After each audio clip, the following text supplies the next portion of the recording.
Welcome to beautiful Johns Pass, Florida. Bringing you Volume 8 of the Frontier Airlines Go Wild Pass Pro Tip Series. If you're in the TPA airport region, this is one of the stops I would suggest that you check out on your Go Wild plan if you're looking to do some easy weekend travel.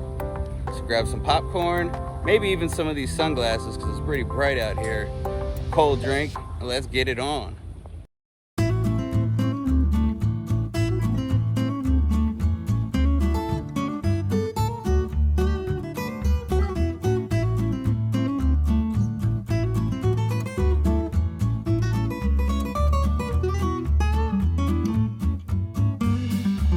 So in Volume 8, we're going to discuss surviving long layovers.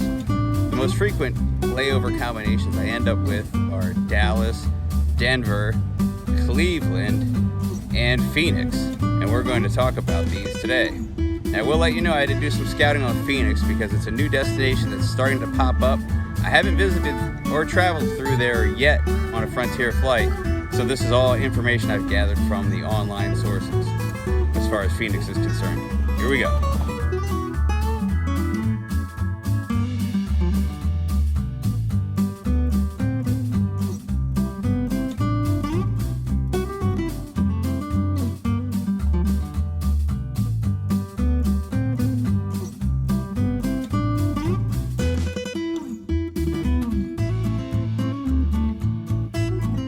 If you end up overnight at DFW, this is one of the better Frontier layovers, if you know exactly where to go.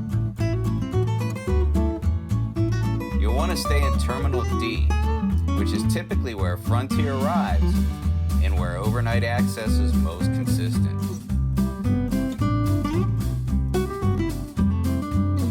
Head toward gates D22 to D23 and look for the mezzanine level. The entrance is near the duty-free shops, and you can get there by stairs or elevator.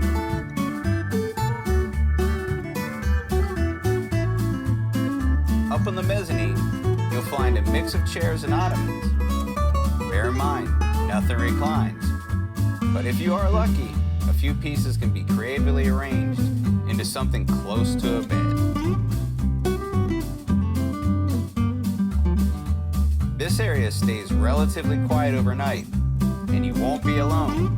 It's common to see airport employees on break, and even the occasional TSA agent catching a nap.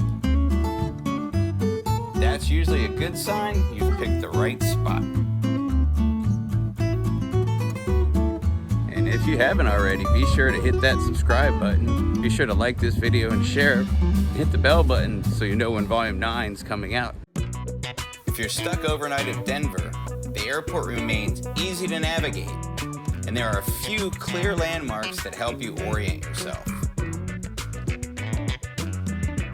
Before we get into sleep spots, here's a quick visual cue as you walk through Concourse A.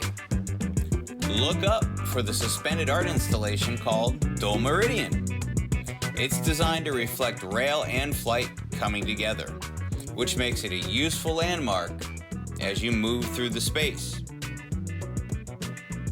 Upstairs, you'll find padded benches and seats that don't recline, but can be combined into stretch-out spots.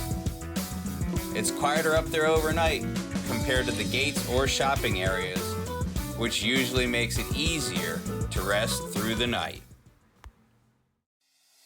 Cleveland isn't one of the biggest airports out there, but it has a surprising number of quiet corners if you know where to look. Most of the better overnight options are past security, so if you can stay airside, it's worth doing. The walkways between concourses are usually your best bet. After 10 p.m., crowds thin out, the lighting softens, and you often find wide carpeted areas with outlets along the walls. It's not glamorous, but with a jacket or travel pillow, it's surprisingly workable for a night of rest. One specific spot to look for is in Concourse A, near Panini's Bar and Grill at Gate A6, which is the gate where you arrive with Frontier. Along the windows, there are several padded seating nooks built into the wall. They'll give you a little room to stretch out, and some even have a drink holder, which is rare in an airport.